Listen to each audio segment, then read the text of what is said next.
ايوه، بالعسل الاسود عملت احلى كبد وقوانص. تعالوا معايا وشوفوا الطريقه.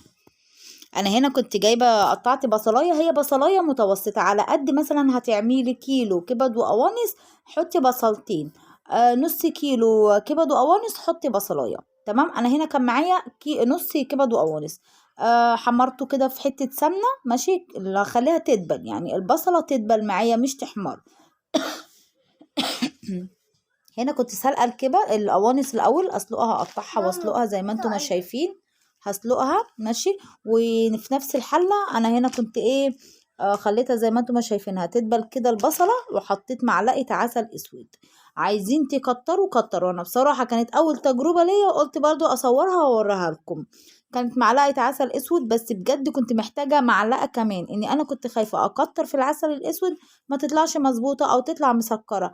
بالعكس طلعت طعمها تحفة تحفة، كرملتها مع بعض وطلعت تحفة. بس عايزين حطوا معلقتين عسل اسود. وحطيت الملح وحبة كمون وحبة كزبرة وحبة فلفل اسود زي ما انتم ما شايفين. وهقلبهم مع بعض كلهم، هسيبهم كده بس ايه، يعني يدوا اللون الذهبي او يكرملوا مع بعض كده. هو بجد طريقة هتبهركم جدا وطعمها تحفة. انا ما كنتش مصدقة النتيجة ان هي تطلع طعمها تحفة كده. لازم تجربوها. هنا انا بقلبهم، بصوا بقى هو ده لون الكراميل اللي بقول لكم عليه.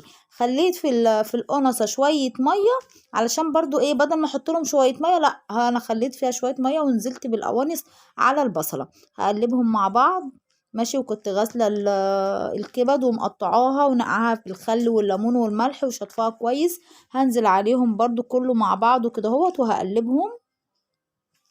هفضل اقلبهم كده مع بعض لغايه طبعا ما يستووا.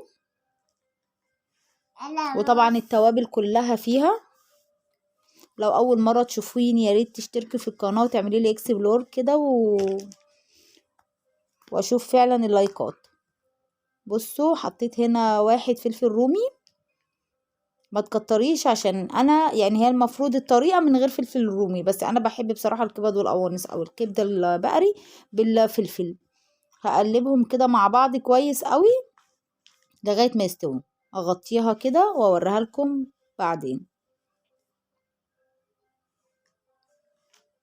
هنا كنت خلاص خلصت زي ما انتم ما شايفينها، بجد تحفة تحفة وطعمها جميل جدا جدا، هتعجبكم قوي.